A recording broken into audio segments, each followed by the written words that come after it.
Ok, donc le groupe que j'ai choisi de représenter, je ne sais même pas le numéro, hein, je vous le dirai la fois prochaine, peu importe, mais qui n'est pas encore traité sur ma chaîne YouTube, c'est le groupe C222.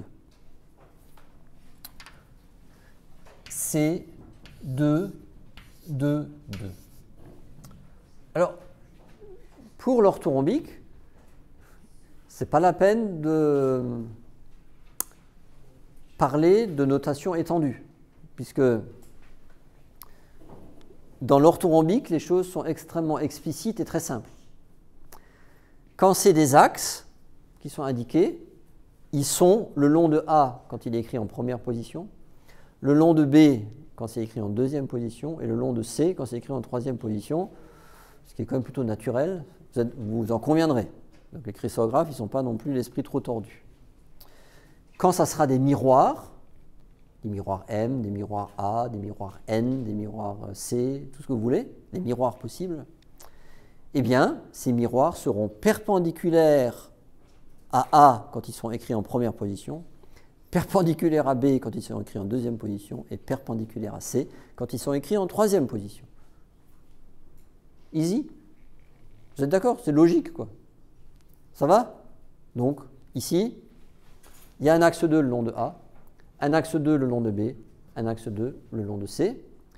Et, ben, en plus, hein, attention, il y a un mode de réseau, grand C. Vous savez qu'en orthorhombique, il peut y avoir tous les modes de réseau. Hein. A, B, C, I et F. C'est pour ça qu'il y a déjà un peu plus de groupes. Hein. Forcément, il y a plus de possibilités et donc il y a plus de combinaisons possibles. Donc on se souvient hein, tout de suite, hein, on va les rappeler ici, qu'à tout point x, y, z, vous avez un deuxième point x plus 1 demi, y plus 1 demi, z. Voilà. Et là, comme maintenant, ben, on est, peu importe les directions, on va changer un tout petit peu. Avant, en monoclinique, on représentait toujours le plan AC, vous vous souvenez? Maintenant, on va changer un peu. Hein. On va dire, allez, on représente le plan AB. Ça va? Et là, en orthorhombique, il faut être capable de faire les trois projections. Hein. Il y en a trois, hein. AB, AC et BC. Ça va? Mais il y a toujours des angles droits. Voilà, donc on y va. Hein. Allez, on dit qu'on va faire un truc comme ça. Hop, on va dire que ça, cette fois-ci, C, c'est vers le bas. Non, on a dit B, AB. Donc B, A. Voilà, donc dessinez pas un carré, s'il vous plaît. Hein. Voilà, AB. Ça va? Une maille quelconque. Hein. Et ben, je vais m'indiquer les petits taquets en 1,5 pour ne pas me perdre dans l'espace du tableau vert. Et puis on va, bien sûr, hein, comme d'habitude, représenter le plus clairement possible les axes 2, les opérateurs de symétrie du groupe. Donc, ici, c'est marqué, le long de A, il y a un axe 2. Donc, comment est-ce qu'on dessine ça? Ben, on représente ça en mettant un truc comme ça. En disant, voilà, là, il y a un axe 2, on le représente comme ça. Vous voyez? Là. Vous vous rappelez qu'il y a un axe 2 ici. Ensuite, il y a un axe 2 le long de B, donc ça va être aussi comme ça. Donc ici, B aussi, un axe 2. Comme ça. Et puis, il y a un axe 2 le long de C. Donc celui-là, on a l'habitude de le représenter déjà. Il est comme ça. Hein, donc n'oubliez pas, il y a un axe 2 comme ça, regardez, hein, là, hop, 180 degrés. Il y a un axe 2 comme ça, et il y a un axe 2 comme ça. OK? Il y a trois axes 2 perpendiculaires, hein, c'est ce fameux groupe 2, 2, 2. Donc on y va, comme d'habitude. Let's go. On va reposer la question là-haut. Mademoiselle, est-ce que tu as presque levé la main? J'ai vu, tu as fait comme ça. Mais en fait, c'était pour te coiffer. Il va y avoir combien de positions équivalentes? C'est facile, hein, regardez. Autour d'un axe 2, 2 points. OK? Autour de l'autre axe 2, 2 donne 4. Et après?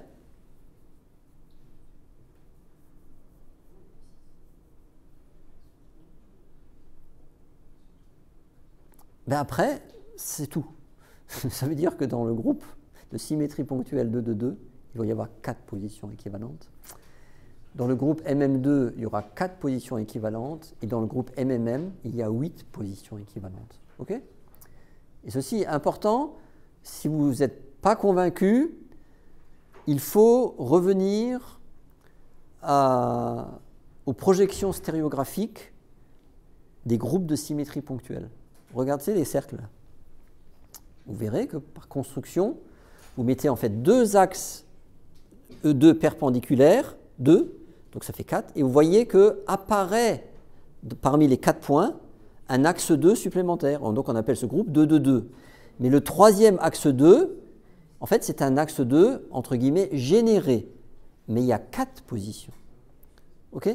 C'est pour ça que des fois, quand vous allez réviser, même ceux qui regardent la vidéo maintenant, il est bien de revenir un tout petit peu aux projections stéréographiques pour bien voir que c'est la situation qui est celle du groupe 2, 2. On combine 2 axes 2, ça fait 4 points, et de là apparaît un axe 2 supplémentaire, d'accord? Et donc on appelle ce groupe 2, 2, 2.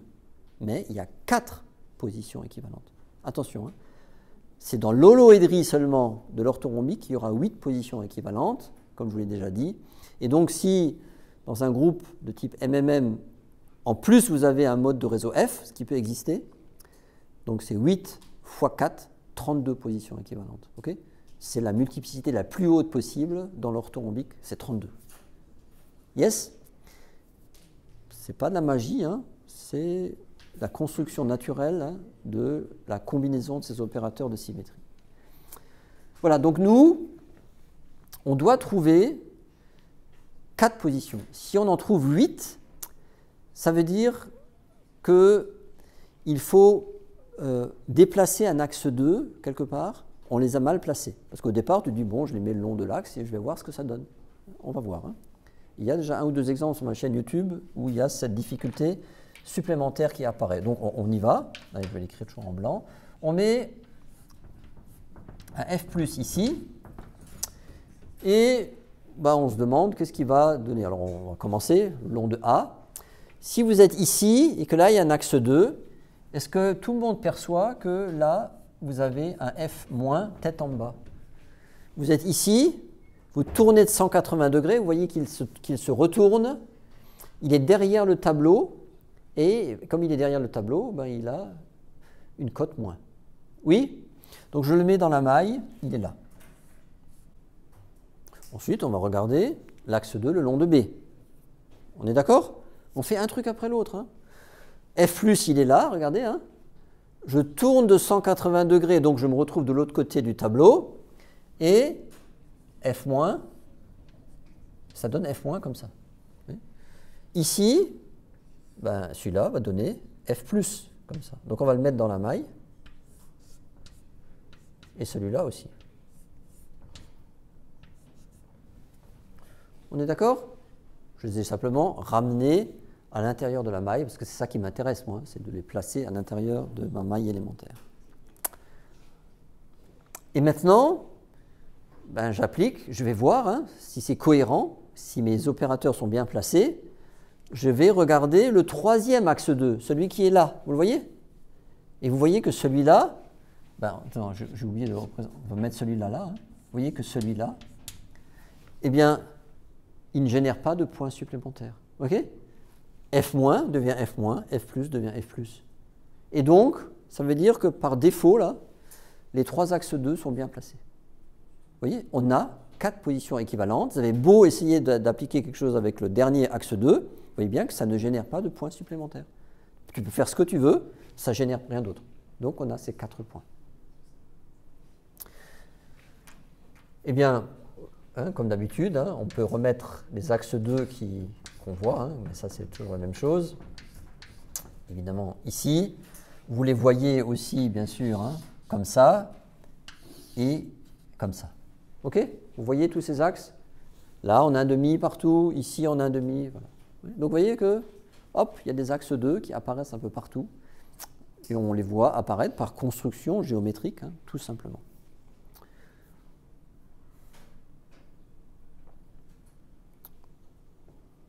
Est-ce que c'est OK? Alors, est-ce qu'on a fini? Il y en a une qui suit. Non. Ben non. Hein. Là, ça va. Là, on a fait à l'instant P222. Vous voyez? Mais on n'est pas en train de construire le groupe P222. On doit construire le groupe C222. Donc maintenant, ces 4 points, d'accord, ils vont devenir 8 à cause du mode de réseau C. Chacun de ces points, il faut lui appliquer plus un demi suivant X, suivant A, plus un demi suivant B, et rien suivant C. Vous êtes prêts? Let's go. Alors on y va, hein. J'espère que ça va être assez clair. On va continuer à écrire en blanc. Donc on est ici, on rajoute un demi et un demi. Vous voyez? Et donc il se retrouve là. Il est gentil. F+. On en a un. Un demi suivant A, un demi suivant B. Attention, tout à l'heure, on avait toujours un demi suivant B comme ça, vous vous souvenez? Mais là, B, il est là. Hein. Donc, face à B centré, hein, si c'est 0, 0, 0, j'ai le point ici. Hein, on est d'accord? Donc là, le F, un demi, il se retrouve ici. On continue. Ici, hein, donc un demi, vous voyez bien qu'il va se retrouver, qu'est-ce que j'ai dit? Ici, F-. Ensuite, ce point-là, un demi, il va se retrouver ici. Et le dernier, évidemment, vous voyez bien, il va se retrouver ici nécessairement, puisqu'il faut que ça soit, que ça colle avec l'axe 2 qui est là. Vous voyez? Et là, nous avons 2, 4, 6, 8 positions équivalentes. Ce sont les 8 positions équivalentes de ce groupe. On voit apparaître des axes 2 supplémentaires ici. Vous les voyez? Et donc, on va les voir un peu partout. Hein. Okay. Voilà. Plus, plus, moins, moins. Okay.